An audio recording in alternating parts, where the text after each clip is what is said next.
today? How do you do? Fine. Okay. Let us stay home, safe, help ourselves as well as others. Okay. Today I'll start with a new topic, phrasal verbs. So this change is unavoidable because you know what is what. Many more things here for you to learn. Then many grammar, English composition, parts of speech, adjective, adverb, verb, tense, sentence making, a lot of things. So I just thought I would do it for you because English language is full of such expressions, phrasal verbs, sentences with phrasal verbs. We do use, it's not new to us, but you may not be very conscious that you are using phrasal verbs. These are phrasal verbs. Let us brush up once again. So phrase, what is it? A group of words. I have indicated here. Phrase, in a car is a phrase. While going, that is a phrase. A number of phrases in a sentence. That is, she was going in a car. She was going. With that, the sentence is complete. But when you say in a car, how? It enumerates. It enumerates the verb. So, it is in a car. How did she go in a car? That also is the answer. It is, I saw her going in a car. Or she went in a car. And then while going to the mall, on the way, that's the meaning. While going to the mall or on the way, these are all phrases. On the way home, on the way home. So phrases, they do not, such expressions, that is, they give additional information to to the subject. Subject, the I is a subject. That is with which we start our sentences. I is a subject, he is a subject, they is a subject. Okay, we know that. So, in a phrase or in all phrases, we don't use these verbs. Listen, that is, are, am, was, were. What are they? Be verbs. That is verbs, be forms, verbs. That is, that they state simply who you are, what I am, what they are. Like that. So, is, are, am, was, were, they are finite verbs. Finite verbs, finite verbs are, they have limited use. That is, I am, I can say. Then she is, they are. Like that. And being, non-finite verbs.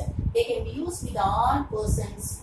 That is, he, who, I have been, she has been, they have been, and being, she is being, then it is being done, that was being done, they were being done. So, no restriction about person, first person, second person, third person. So, limited use here, then limitless use. Okay, leave all these things beside. Let us not bother very much.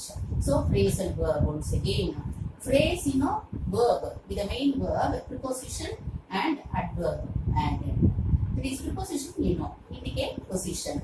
The ball is on the table, under the table. The girl is sitting beside her friend, by the side of, between. So all these are prepositions. It is flying over like that. So verb come. Let us take many verbs are there. Come down, come up, come above, come over, come down, come. So, adverb also goes with a verb. Sometimes, prepositions are used both as prepositions as well as adverbs. They act both as verbs and adverbs. Okay. So, now we know between is used both as adverb and preposition. Sitting between these two girls means where between position as well as tells something about the subject, that is verb. Okay, so this is simple.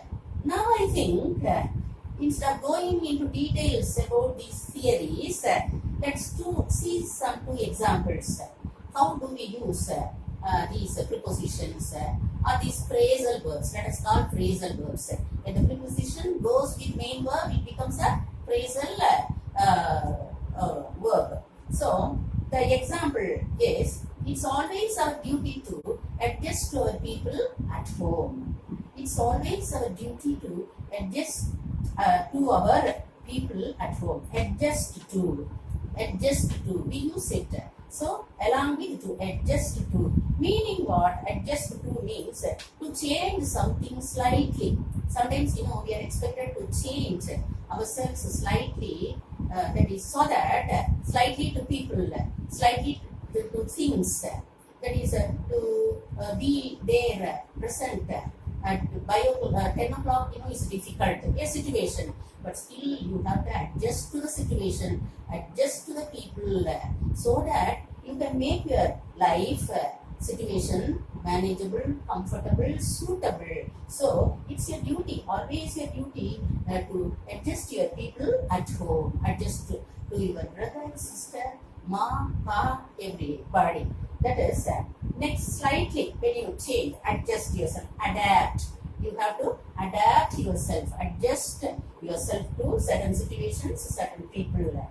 Then second one, I was not able to adjust to my foreign clients. That is, I was not able to cope with my foreign clients at the beginning. Cope with. The same meaning, manage. Cope means manage. That is, adapt, adjust, cope with. So, cope means manage. Cope with is an expression. So, I have to tell you that these phrasal verbs are used in many ways, with many meanings, commonly used. Sometimes, they are idiomatic.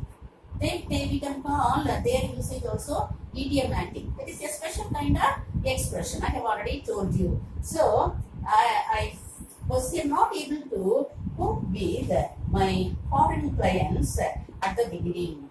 But I managed later. Meaning, I tried to adjust to them. So, I managed to do well later. So, I have given you what is a phrase, what is a phrasal verb, and how do we use them in sentences. In my next videos, I'll just give you first five phrasal verbs, how we are using them in our daily conversation speech. So you can learn easily, I think. So, my dear audience, I say bye to you now. I'll meet you in my next video. Please learn it, play the video again and again because it's a new topic. Please do it. Okay, bye.